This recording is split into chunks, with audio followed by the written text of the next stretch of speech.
Scored at least 9 points in this game. 8 of the 9 scored in double figures as we welcome everybody to Toyota Warriors Postgame Live with the Hall of Famer Chris Mullin, NBA champion Festus Ezeli. Yes, I am Vontae Hill. We talked about setting the tone in the first quarter. Last night, just 19 points.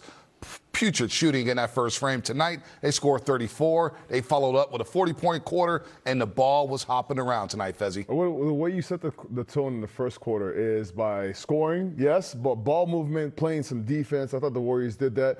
The beautiful thing about this game tonight, they scored 34 points in the first quarter, and from there it was just a show, right? It's 40 points in the second quarter. You had 22, then 37 in the fourth quarter. Every quarter of this game, there was a leading scorer, and it was a different person. The first quarter, it was Will Richard. Second quarter, Moses Moody. Third quarter, Guy Santos, and then GP2 in the fourth. I thought the ball was moving, the 37 assists. They shot 50, 40, almost 90, except for those last 2 missed free throws, which also could have had everybody in double digits in the game. This was just a game just to get right, get people back in the flow again, and just, you get in the flight back home and feel good about yourself. Very similar game to last night. I thought the Warriors were a little bit more intentional on attacking the paint to start the game. I think they knew they could score in the paint easily against this Grizzlies defense, but more importantly, not overdoing on the three-point shots. In turn, the efficiency numbers off the charts: 53 from the field, 41 from the three-point line, and 89 from the free throw line. But they made 19 threes, 22s, and 16 free throws. That's a balanced attack. You mentioned 37 assists. Everyone getting a piece of the action. So just a good bounce-back game. I think we felt if they were going to get similar looks than they got last night, they're going to knock down their fast share. But it was really impressive to have 8 guys in double figures. And, Malevy could have been in double figures, missed those 2 free throws. But, yeah, I thought he played a good game, too. So everyone that stepped on the floor played well. Yeah, Malevy Leoons, 8 rebounds off the bench, 9 points there. He played very well in a sense. He's on a 2-way contract, of course, but the Warriors, plus 14 when it came to points in the paint, plus 14 when it came to the glass. They shot the ball well and handled their business. As we go back out to FedEx Forum to Fitzabuki, who's got Will Richard standing by.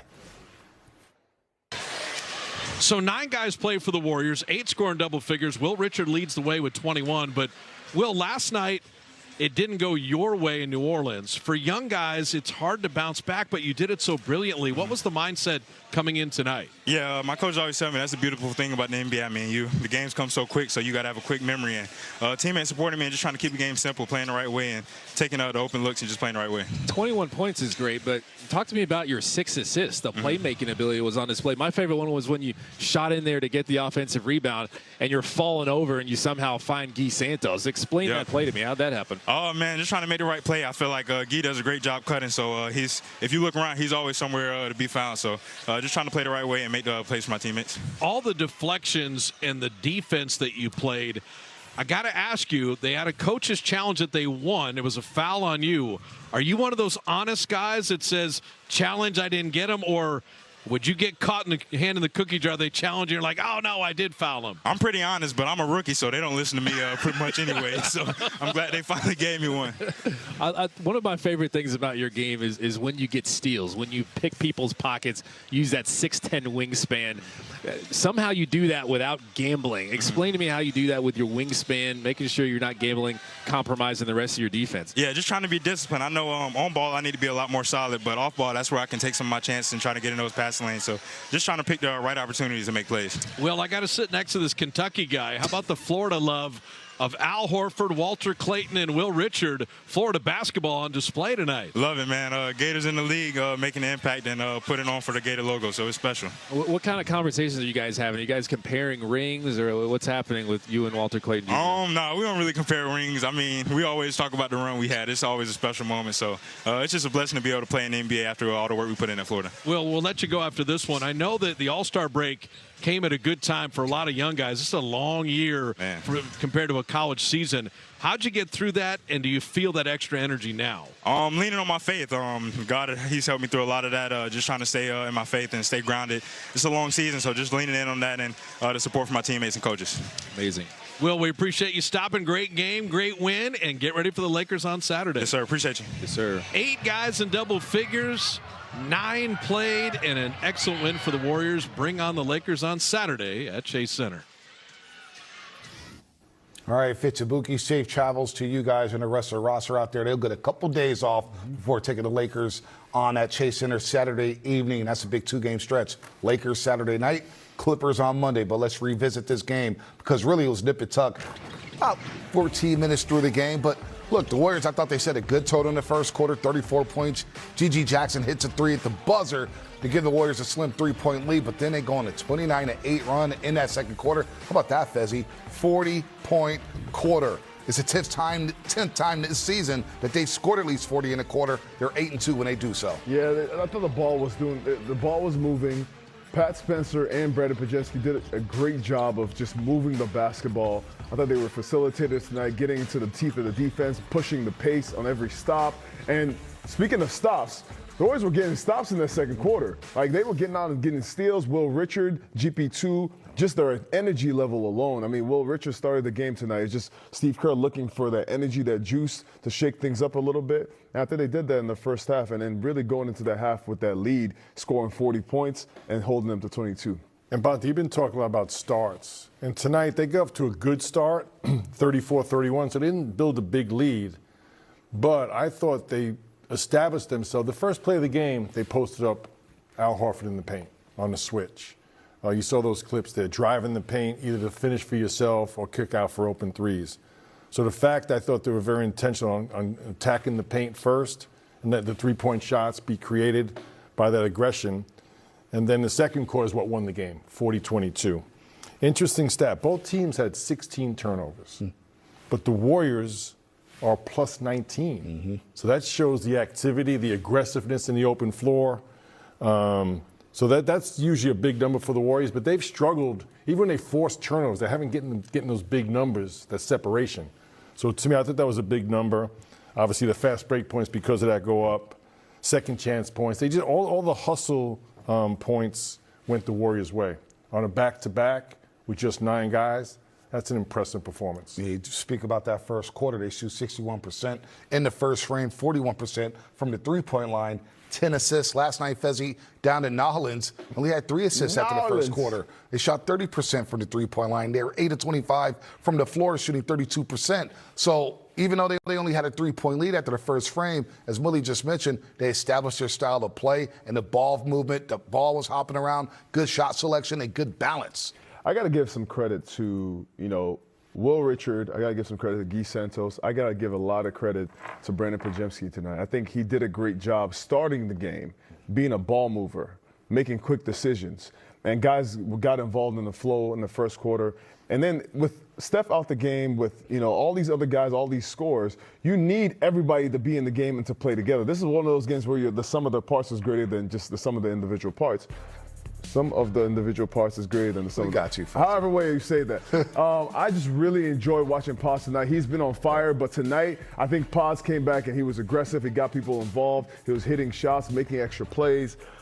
Pods has been special. We talked about him having back-to-back 15 rebound games. Well, this was another game where he came in and he was just getting everybody involved. How about that for the birthday boy? 23 years young, Willie. 19 tonight, 8 rebounds, 6 assists. His 7th straight game with 10-plus points. He gets to start tonight. The Warriors, look, this was their 26 different starting lineup, but he goes in seamlessly, gets the team off to a good start, and he produces his 3rd consecutive solid night. Yeah, flirting with a triple-double. You see the 8 rebounds there. So just a nice performance by Pods. But to me, as a group, all 9 guys that played well. And to me, that's important because they also played together. 37 assists, the high efficiency numbers. Now you need to maintain that type of play when you get healthy. So I think it's a positive step in the right direction to putting this team back together to make a run these last 24 games or so. Well, let's break down the ball movement here, leading to those open shots against the Memphis Grizzlies here. We broke it down in our pregame show, the open shots they missed last night. They're ice cold against New Orleans at the Smoothie King Center. Well, tonight they took advantage of those open shots. You see Will Richard. Last night he did tip the field goal, Bully. Tonight he goes crazy in the starting lineup, 9 of 15, 21 points. He's actually scored a double figures in 3 of his last 4 games. So they took advantage of those open looks tonight against Memphis. But also you see all these shots are created by dribble penetration. Here's Al with the step-in 3 on the trail. But Bonte, as we mentioned in the first quarter last night, not only were they missing open shots, they were not finding the rhythm because of the turnovers in the first half. Tonight, a much better job of creating shots for each other. If you watch those clips, those are rhythm shots. If you're reading the game, reading the music, that's a shot created, and it's in rhythm. There's no question that shots should be taken as opposed to hesitation, over-dribbling. So that's why I think as a group, this is a great game to move forward with, especially when Steph and Draymond and hopefully Porzingis get back on the court. I mean, when I watch a game like this, I think so much about, having 5 guys who can shoot on the floor at the same time. And, the saying, I had to look it up on my phone, it's the whole is greater than the sum of its parts. and this is what it looks like when you play like this. When everybody's aggressive, I mean, Malevy comes into the game, and he was aggressive off jump. Like, he was getting rebounds. He had 8 rebounds tonight. He was getting shots. He had the one in the corner, Mully, where we were laughing. Like, he was standing behind the teeth of the defense, and the defense doesn't pay attention to him, but Pat sees him and throws it right to him. Everybody was on a string. It felt good to watch the team just kind of be on the same page. But also, they have to play this way. They have to play. You have to move the basketball. You got to attack. Pods, Pat Spencer. All these guys have to make plays for other guys. I thought even Al Horford came into the game and he was aggressive as well. Yeah, 5 offensive rebounds for Leoons coming off the bench there. Very impressive young man coming up from the G League, I should say. The other night against New Orleans, or last night against New Orleans, they were 10 of 39 on open looks from the three-point line. You have to figure they shot a lot better tonight against Memphis. Why? They hit the open looks, and that was all due to the ball movement tonight against Memphis. 37 assists. Everybody touched the ball. Everybody got in on the action. And they scored 133, Fezzy fell.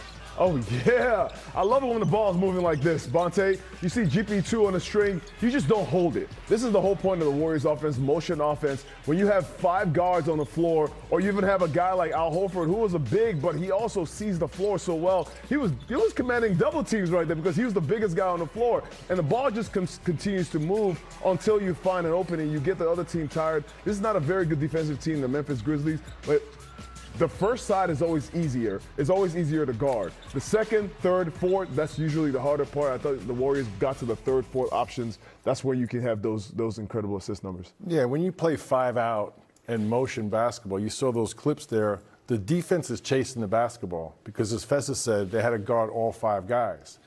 If you have 1 or 2 guys out there that are reluctant to shoot, all of a sudden you have one player in the middle of the playing zone, basically, and they're not rotating. You're not getting that defense changing sides of the floor. So when they close out, you can attack that close off the dribble, and now you got them on a string. So I thought that was a good point. You have 5 players, aggressive, and especially when you're playing motion. If you're running set plays, it's a little bit easy to place players where you want them to be. The Warriors don't. Most of the NBA does not play like that, and the Warriors definitely do not. Yeah, Pat Spencer, 9 assists off the bench, 37 in all, as we keep mentioning here. They're going to fly home happy, getting the split on this back-to-back. We'll hear from Steve Kerr. On the other side, we've got trivia, we've got live reaction, and Steve Kerr takes his seat at the podium. Look at that smile from the head coach of the Golden State Warriors. Moved, spread the floor. We really played through the post quite a bit. Al was fantastic. Went to him early to establish the post, and he created a lot of advantages for us. And then they started doubling him, and we were able to move the ball really well. 37 assists, and just a really good night for everybody who stepped on the floor. Missing so many guys. I thought Malevy was awesome. Just the energy, defending without fouling, creating some problems for them at the defensive end of the floor, and then making some nice plays on offense too. It was fun to watch him play.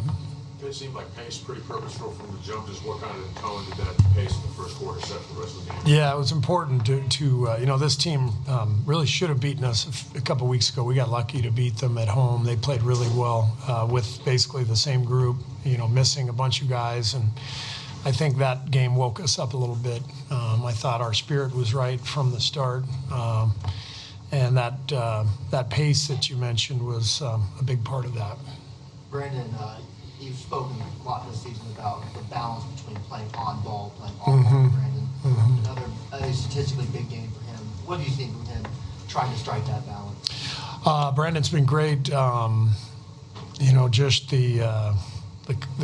the totality of his game, what he does on the glass, handling the ball, playing off the ball, yeah, we're trying to find that balance. I mean, he still at times gets himself in trouble, but it's also he's a young player who has the ability to do a lot, and he's trying to do a lot. So it's all with great intentions. It's just finding that balance, like you said, and I think he's doing a good job of that. And you got down to about 12 in the third quarter. He comes in, I think he scores or helps you guys score 6 in a row real quick, call timeout. Could you imagine Guy developing like he has this year? I mean, last year it seemed like he could barely dribble or do anything. Right. And this year, he's hitting pull-up threes. He's taken another step this year. Guy has. Last year he was a very important role player for us. Number one on the team in plus minus. After the Jimmy trade, he really solidified that role. And but now he's become more on ball as a creator, post-up guy. The step-through move that you saw, which was incredible. And he has the ability to play point guard when the other team is pressuring us. He's really a versatile player, somebody we really value. Tonight and Sunday against Denver, is that proof of concept that, hey, pace, ball movement, that's the way you guys can compete and win games without? Yeah, and the ball needs to go in. I mean, we made, I think, 21 threes against Denver, 19 tonight. Last night the shots didn't go in. We lost. But the process did feel better in both the Denver game and tonight in terms of creating advantages and ball movement and rhythm. So yeah, that's the formula for sure, and we got to continue to plug away. I'm really enjoying coaching these guys. They've been great. Just the energy, the enthusiasm, supporting each other. It's a really fun group.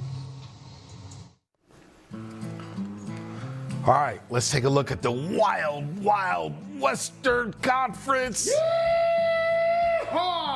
Steve Kerr loving the process, but OKC without SGA. Shea Gilgeous Alexander. Jalen Williams is out. Chet Holmgren's out. They're taking on the Pistons, who's looking to bounce back from the loss against the Spurs. And look at that. We got a good one down in Motown, 111-107. That was Aaron Wiggins with the pull-up jumper. Dick Cade Cunningham. He's a smooth operator. Look at the dime to Jalen Durant here. Nice bounce pass. I love his game. I love how tough he is. Great finisher, good pairing, both Cunningham and Jalen Durant. Pistons, they get the win by 8, 124-116. Cade Cunningham, 29 points, 13 assists, 5 rebounds. Jalen Durant, 29 points, 15 rebounds. Yo, is Beef Stew back yet? Beef Stew. He's still serving? Still serving. Serving time? One more game.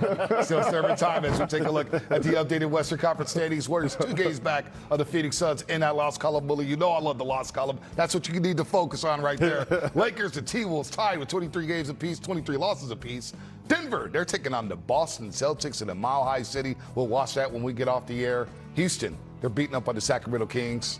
Spurs are just tying in, just creeping in up there. Creeping in. Believe the Spurs beat Toronto by 3, 110-107. Ooh, they're right there, neck and neck with OKC. But yeah, no, this parity. We've used that word so much, but the bottom, 4 to 6, there's that, 3 to 6 maybe, and then 8 through 12. Anybody, over the next few weeks is going to be huge.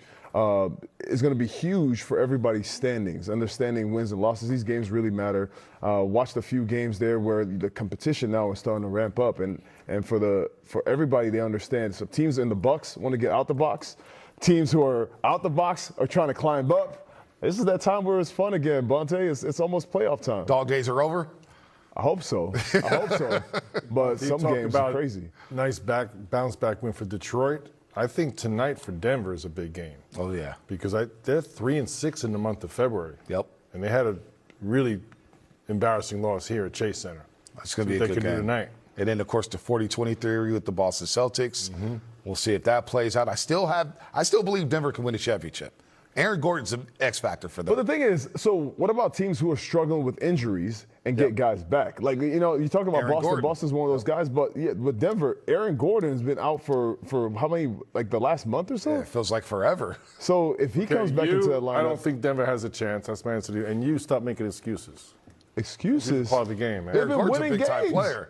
Bernard King's not walking through that. Hey, OKC was petrified. He doesn't straight his hamstring, Bully.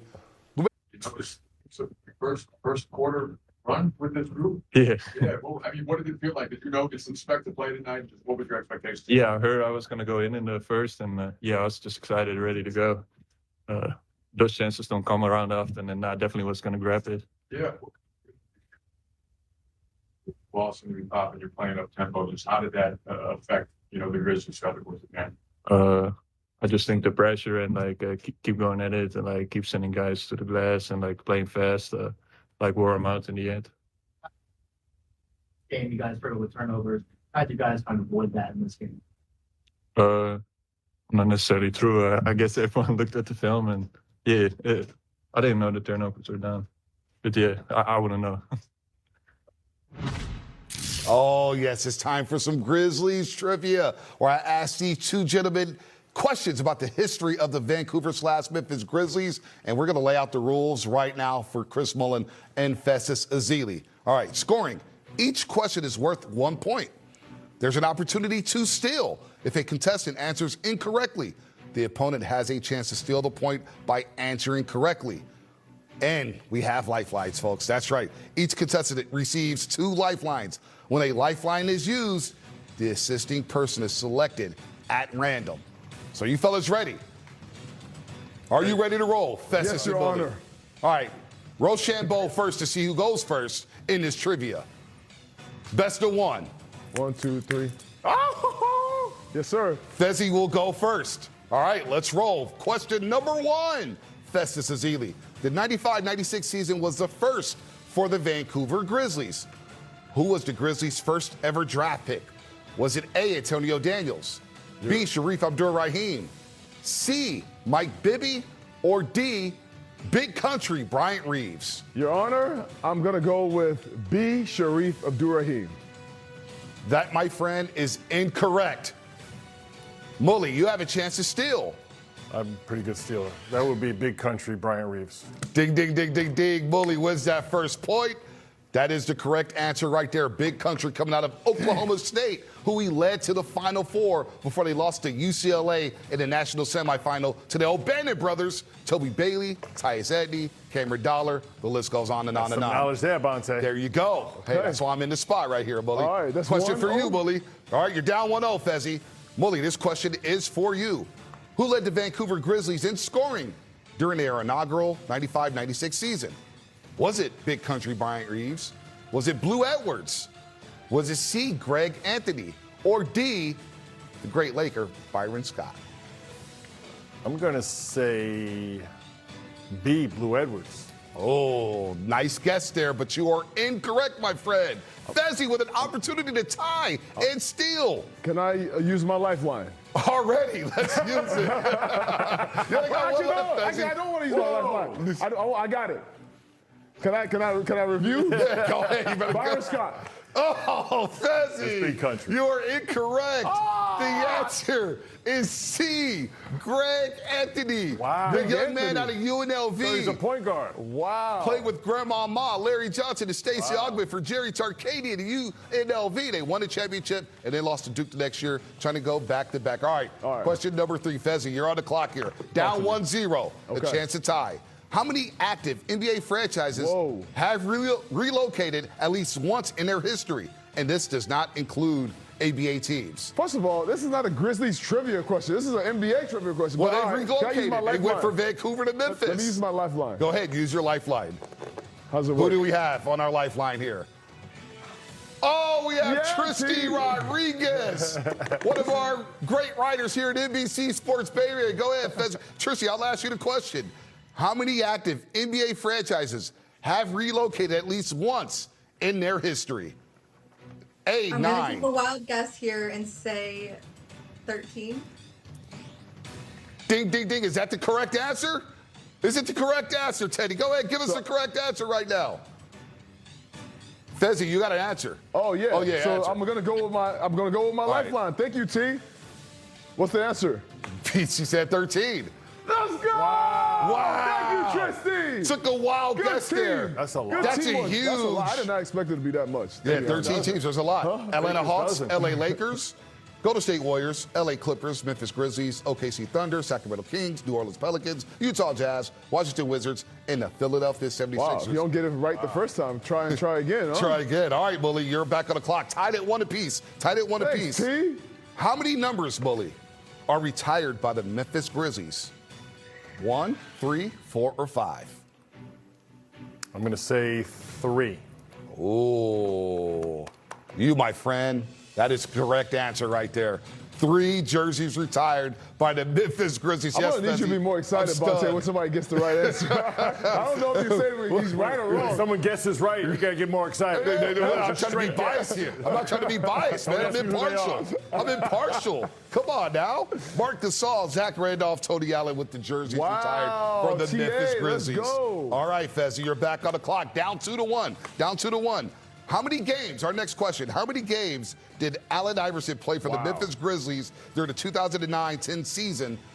Was it 3, 12, 18, or 27? Go ahead, run that lifeline. Run that lifeline. This is your final lifeline, Fezzi. Final lifeline. No, let's go to the lifeline. Yeah! There we go. There we go. Alexa's on the clock here. Alexa, can you help my boy Festus Ezeli out?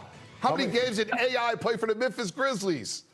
So I think my lucky number is 12, but I can't go with that. I believe it's 3 games. Fezzi, you want to go with that answer? 3 games? Do you trust Alexa? I got to go with my lifeline. What you got?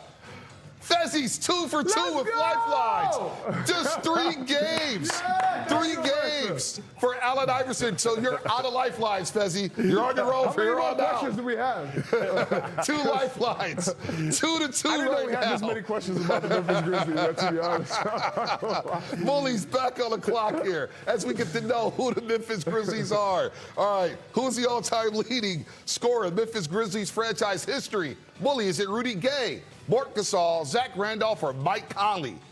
C. Zach Randolph. My friend, that is incorrect. Fezzi has a Mike chance Conley. to steal. Wow.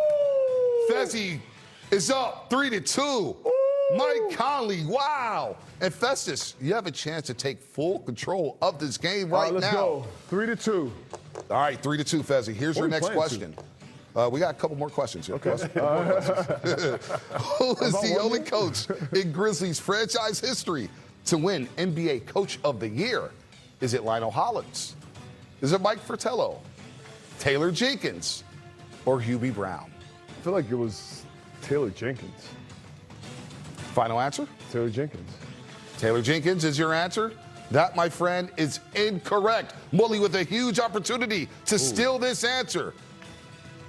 Was it Lionel Hollins, Mike Fratello, or Hubie Brown? The one and only legendary high school coach of Mark Grabo, Mr. Hubie Brown.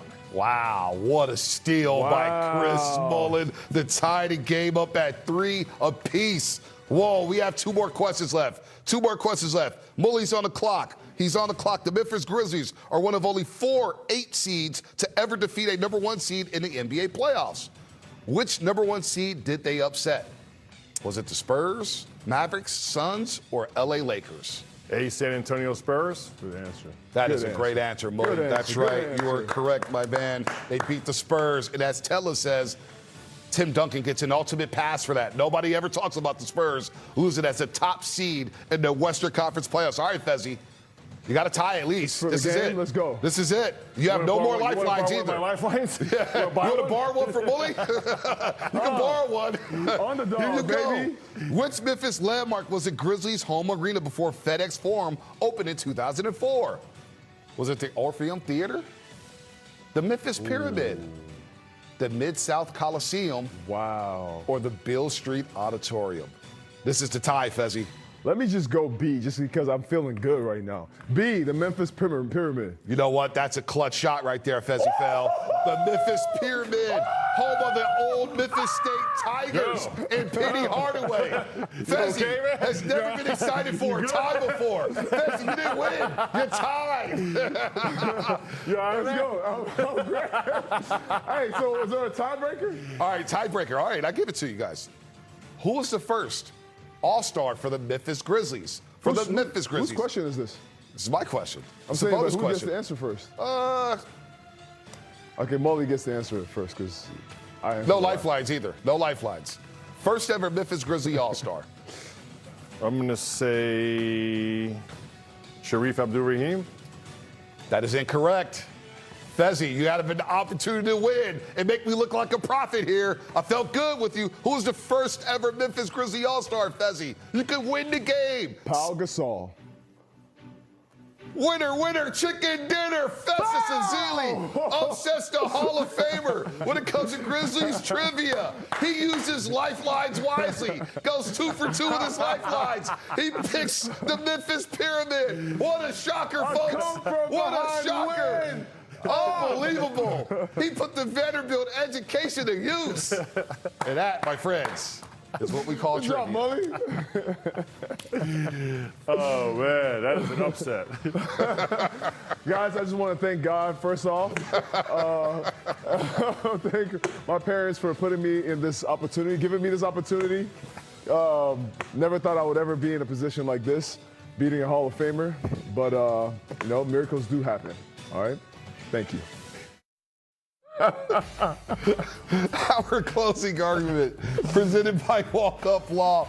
You need a champion. What's the argument, Bonte? The greatest upsets in sports history.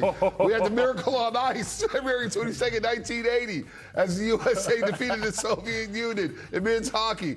Super Bowl III, Joe Namath says, I guarantee a victory for the New York Jets. Jets. They beat the Baltimore Colts 16-7, despite being 18-point underdogs. How about Buster Douglas knocking out Mike Tyson in the 10th round back in Tokyo, Japan in 1990? How about Villanova beating Georgetown in the NCAA championship? Shout out to Ed Pickney. And of course, we have Grizzlies trivia on Warriors Pregame Live as one of the 5 biggest upsets in North American sports history. Nobody had faith in Festus Ezeli except for yours truly, Bonte Hill. Our Monica, who's on our camera right now, she had no faith. Kiki in the back. Tella was laughing at you. And by the way, can you let people know that David Tella, who was laughing, is the guy who made the questions? Absolutely. So you got to understand that I was going against all the odds. Right. And everybody in that newsroom was like, yeah, Fez, you have no shot. But the beautiful thing about it is I'm used to being an underdog. That's why I'm here today, Bonte. So, Preach, you know, like I said, I want to thank God and, you know, all the things and the great opportunity today. And shout out to my lifelines. I got to give a shout out to T and Alexa. Great lifelines. Congratulations, man. Thank you, man. Thank you. Unbelievable. That was a great win. Great win. Huge upset. I mean, where does that rank up there? You That's see right Lake up Placid? top with Al Michaels. Do you believe in miracles? Can you imagine the person who made the questions? Put all these questions, nothing from my lifetime, all the things back to Mully's lifetime, and stacking the deck against me, man. That's crazy. Haters everywhere, man. That's crazy. But you know Your what? lifelines, you use them wisely. You almost use them too early. Off the rip. You almost use them first question. But you guys got to stay on brand.